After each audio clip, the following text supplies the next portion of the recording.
What's going on, Argonauts? D-Rec here with the Lion's Drift Gaming Outlet, bringing you fresh content in the world of Cardfight Vanguard.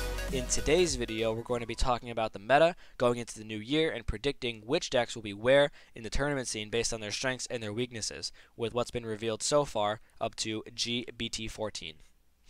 So, looking at some of the VGCSs from Japan, as well as some of the different events like ARG and then IYG and NLG in the English version. So, if you guys found what I had to say insightful, please be sure to leave a like.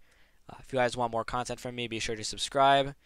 Additionally, if you guys have anything you want to add, change, talk about, bring up, whatever is on the mind, be sure to leave it in the comment area below. I definitely love reading people's comments and their insight on the game, and I love community discussion, so definitely put all your thoughts down there. I love hearing about it. So, also, in the near future, I'll also be doing a Dragon Ball Super meta-analysis, so for all you Dragon Ball Super TCG fans out there watching or subscribe to my channel, I'll be doing something like that in the near future.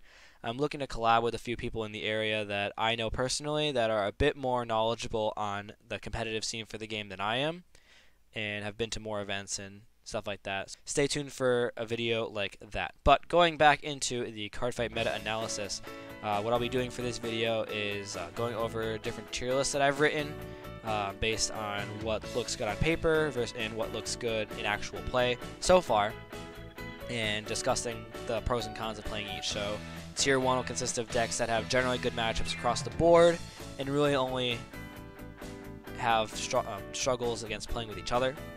Tier 1.5 will consist of decks that can somewhat compete with tier 1 decks, can compete with each other really well, and then still do very well against tier 2 decks. And then tier 2 will consist of the decks that you'll see every now and then, maybe somehow scrapes its way through an event and does well, but generally those are just the casual play decks for now. So, going into tier 1, also, there's no direct concrete order. I'm just going off the decks based on which one I decide to talk about first. So don't think I'm like saying 1, then 2, then 3, then 4. First being the best, second being, last being the worst. Not like that. So for tier 1, the 4 main decks that I foresee being very prominent in the meta up to March will be consisting of Overlord, Chaos, Darkface, and Sharahat Gas Steel. So for Overlords, they're very consistent. They have a lot of defensive options, and their tempo style play allows them to go back and forth between board control and then draw power, along with being able to surge deck thin and improve trigger probabilities. Not to mention the fact that they have the insta damage and quintuple drive, so that's always a plus. For Chaos, they have not as good but a similar surge consistency, with the starter and then a few other cards based on the build of the deck. Their ability to control the board is a lot better than Overlord, simply because they lock it down, and with some of the new stuff that will be coming out in the Stargate booster, they do a lot more locking down on hand control because they're forcing lock from hand.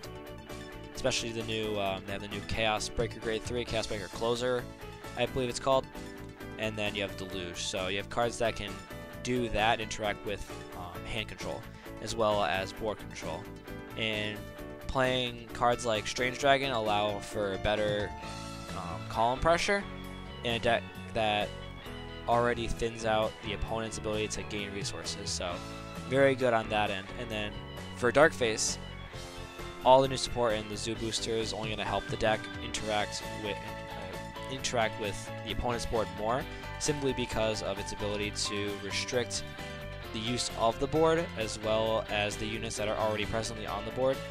So you're looking at stunning units as well as preventing them from being targeted or chosen for effects and cost, and then you have the ability to restrict the use of 1 or 2 or the entire board for being able to attack. So, not to mention that they have a better ability to generate columns now with a few different techs like Bulg Wasp coming out that will allow for bigger than 15k attacks, like you put a boost behind it.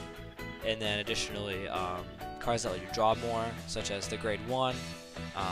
Also for the Grade 1, Twilight Matter, that's basically a Transit Dragon clone for the most part. the ruling on it is, as long as you give it the plus 3000 power, you will be able to draw a card no matter what, even if it leaves the field. It's a Mellum ruling, so if you remember how that got ruled in 2015, same ruling applies here. And then lastly for Tier 1, Charlotte, with the new Gasteel and all the new support that's coming out, is going to dominate the meta simply because of its ability to put on guard control.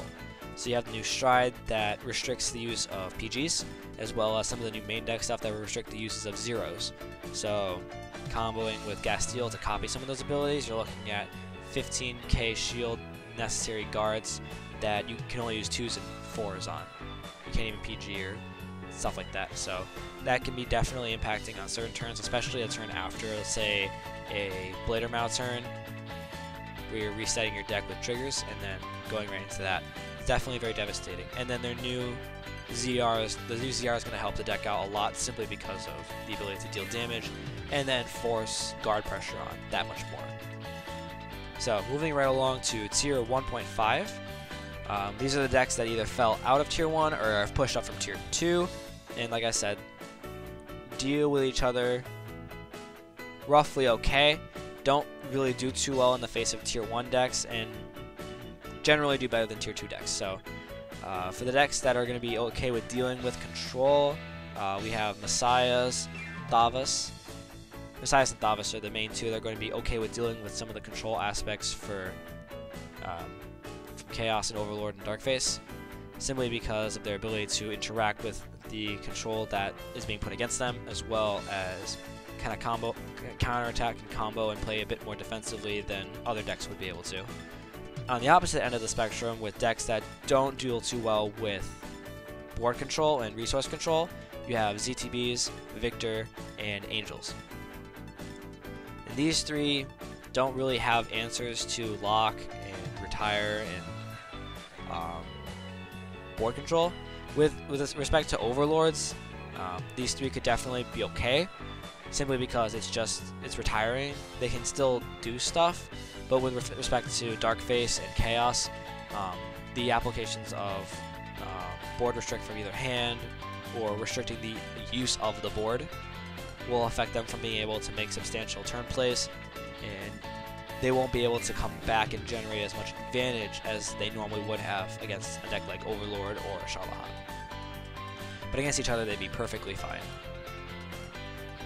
For ZTBs, they haven't gotten much support. We're still waiting on the support to get announced from set 14, so whatever comes out in that could alter how they perform on the tier list. So that ZTB support could also put them back up to tier 1 if it gives them outs to board control or hand control or resource control. Victor's already gotten most of its stuff released. It's still missing a few things, but there's just not enough that allows interactions with control that allows them to kind of come back and do substantial number of plays.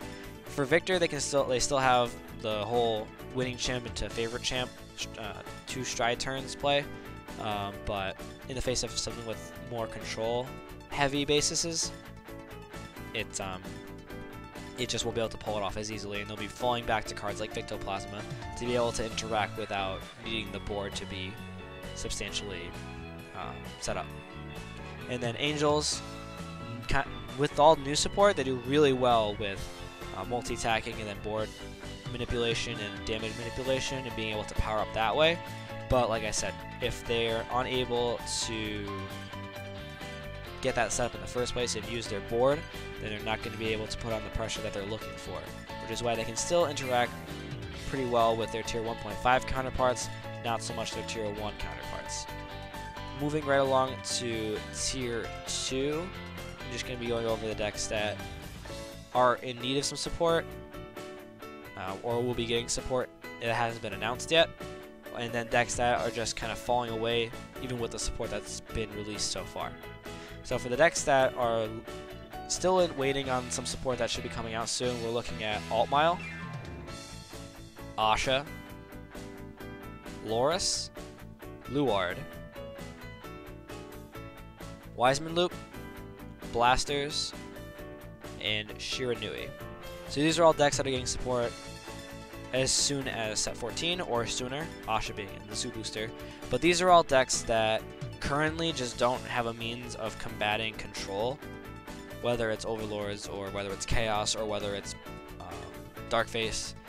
These decks restrict too much ability to play for these decks, and because of that reason they're not able to accelerate their plays and be able to put on pressure and attack their opponent the way they want to. For Altmile, they definitely need the board, but they don't have a real way of interacting with a locked board or not being able to use a third of their board and so on. Same thing with Asha. They only have one real resist unit right now that's used. Outside of that, there's not much else that they can do if their board gets shut down, so they're kind of just like, meh, fizzle out. As for Loras, you have the announcement of the next Bermuda booster coming out, so we'll see how they get some support, but as for now, the only out that they have to lock in other board control aspects is Angie. Aside from that, anything that happens first stride for them kind of deteriorates their hand, and they're not able to set up as much as they would like to with hand power and such like that. And then same thing with Luard, until we get the support announced in set 14, the deck is not going to be able to perform the way it wants to, simply because it has no way of interacting with a deck that controls its board. That's why it didn't do too well against Shiranui. It doesn't really have answers to control. And then Wiseman, same thing, we're waiting on the Genesis support, and then same thing with Shiranui, we're still waiting on the Nubatama support. A few of the decks that got support but then kind of fell off even though they got the support include Rising Nova, Battle Sisters, Blue Wave, Gurgit, Vanquisher, Blade Master, Night Rose, and Shiryuki. So these are decks that either gotten support and don't do well, don't have any support announced for the foreseeable future, or moved up and into tier 2. So Rising Nova, all the support's amazing against any kind of tempo deck that doesn't deal too much with board control or interactions of that sort. They can easily go into their Hellheart 8 play and be able to push for game that way. But outside of that, anything that involves control, board control, or resource control really affects their ability to push, especially against Chaos. Your 2 front row rear guard circles are locked down, your Hellheart 8 combo is shut out. You can't do anything. For Battle Sisters, they still have Ishichikuma and stuff like that, but in the face of control, they cannot deal with control at all. The minute any sort of pressure of that sort is implemented, they kind of fizzle out and start dumping hand to try and keep up. So they're puts them back a little bit, and they have no real way to answer to control that way. So that's kind of where they fall back a little bit. If more support gets announced, then they could definitely maybe move back up. But as it is right now, with Chaos being a thing, and then Overlords, and then Darkface coming out at the end of this month, we're looking at it being more in tier 2. For Blue Waves, they're a toss-up between Thavas, so they could go between Thavas in tier 1.5 and 2, but Thavas has a bit more in the way of responding to control and does roughly the same thing. You know, Blue Wave has a little bit better being able to do it early game, and then the big kicker is that it doesn't auto-lose to the defensive trigger. Thavas still kind of does, in the sense that the power it gets isn't so significantly more that it gets around one trigger. One trigger can still throw it way off and not be able to do anything substantial for a turn. With Blue Waves, you can still poke 5-6 times, and each time will still hit, simply because their Vanguard can't power up off anything. But because of how it works and what they have so far, they have no real way of playing against a deck that controls their board, so they kind of fall off in the face of a locked board or one less column to use than they normally would have, with the exception of being able to use Galifa or Galphilia to unlock a card. That's pretty much it though. For Vanquisher, Thavas kind of killed it, and that's pretty much ripped for it, simply because of that whole Loras play. Prevents them from retiring it, and with a lot of the interactions, Vanquisher lets your opponent choose, so as long as the opponent has like a full board or enough units that they can't retire everything, then Loras is safe, and then the Novice player can just guard out of their Vine Zone. So Thunder Strike out the door right there. Blade Master Overlord came out. That's all I have to say about that. Night Rose. Night Rose hasn't seen a whole lot of support for a while. I think it could move up to 1.5 with the Night Rose promo being a box topper in set 14. But outside of that, I don't think it's gonna do that much more to bump the deck up until they get a set with their own dedicated support, or a set with dedicated support for Night Rose. So, and then Wiseman Loop is bubbled tier 2 until we get more announcements for the Genesis support in set 14. Shiryuki.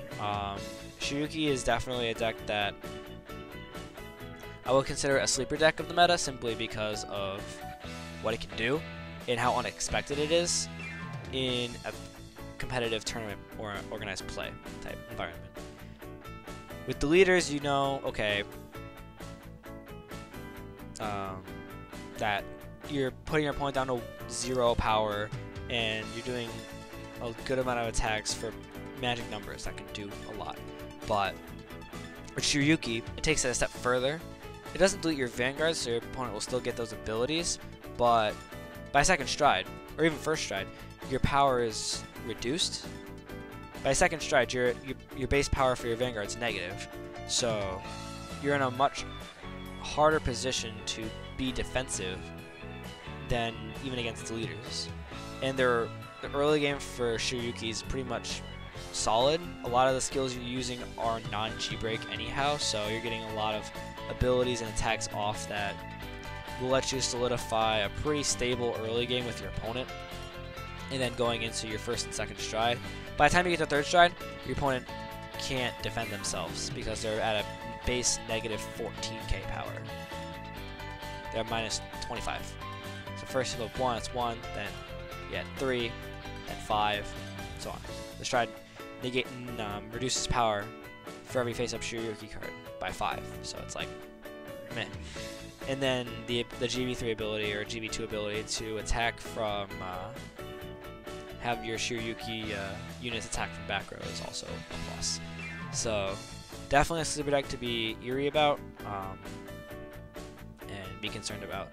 Lastly, the last two decks for tier 2 are Deleters and 7 Seas. 7 Seas can still do well even with the restrictions, but with some of the new stuff that aren't G-Break specific, it's kind of falling away a little bit.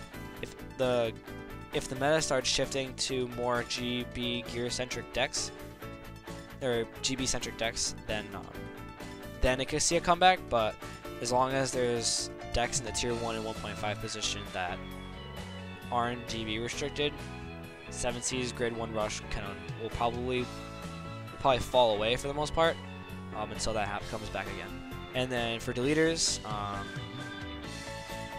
waiting on the support for the Stargate booster to come out, but as it is now, most decks can kind of play around it. The base 0 power is something that's kind of been a thing for some time now. The strides and the G-Guard really help the deck, but it doesn't deal well in the face of control.